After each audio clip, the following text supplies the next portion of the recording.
कबीरदास का एक दोहा है, निंदक नियरे राखिए आंगन कुटी छवाए, बिन पानी साबुन बिना निर्मल भये सुहाए। ये दोहा कबीरदास जी ने लिखा है। वो आज के राजनीतिक परिदृश्य में एटलीस्ट बिहार के लिए तो बड़ा सटीक बैठता है।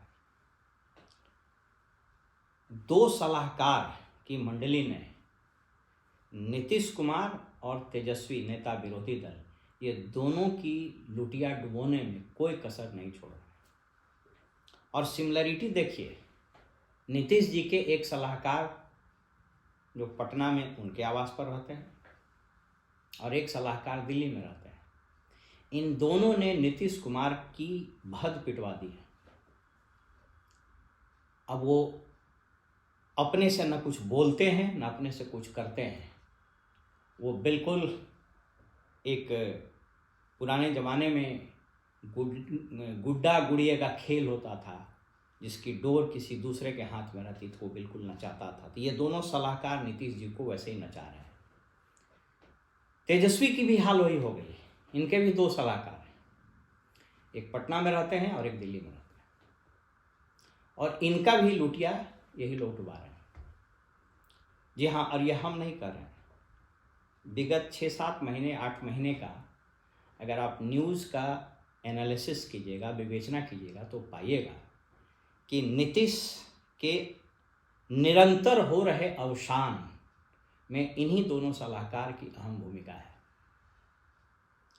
और जिस तरह से तेजस्वी का 15 में उदय हुआ था और पूरा बिहार खास करके युवा उनके साथ खड़ा दिख रहा था और लोगों को एक नई उम्मीद की किरण और राष्ट्रीय जनता दल को एक नया नेतृत्व, एक उभरता हुआ युवा चेहरा मिला था, इसने लोगों में आस जगा दी थी।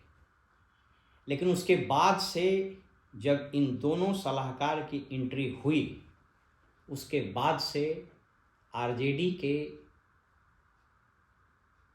सोशल बेस में, इसके पॉलिटिकल कैंपेन में, इनके संघर्ष के मैग्नीट्यूड में, इन सब में निरंतर ह्रास होना शुरू हो गया। और इसका रिफ्लेक्शन अब धीरे धीरे हो रहा है। ये वही दोनों रणनीतिकार थे जिनके विषय में लास्ट जब सत्ता परिवर्तन के बाद विश्वास मत प्राप्त होने की रणनीति बन रही थी, मेरी कई अनौपचारिक बात हुई विधायकों से, जिसमें सत्ता पक्ष के कई एक नेता भी थे, कुछ विपक्ष के आरजेडी के भी नेता और विधायक लोग थे। उन्होंने कहा कि इन्हीं दोनों रणनीतिकारों ने तेजस्वी की लुटिया डुबो दी है। इसीलिए मैंने कहा कि निंदक नियर राखी आंगन कुटी छवाए।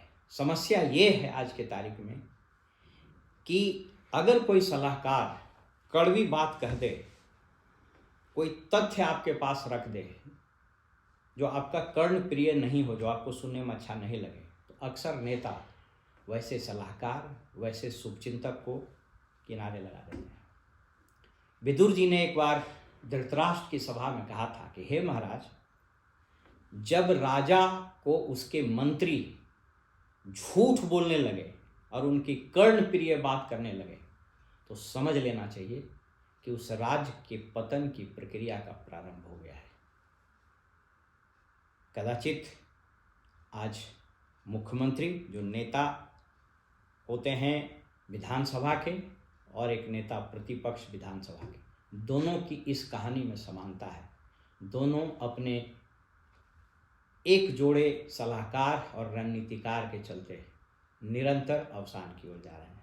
फिलहाल में इजाज़त दीजिए और आप देखते रहिए वॉइस ऑफ इंडिया।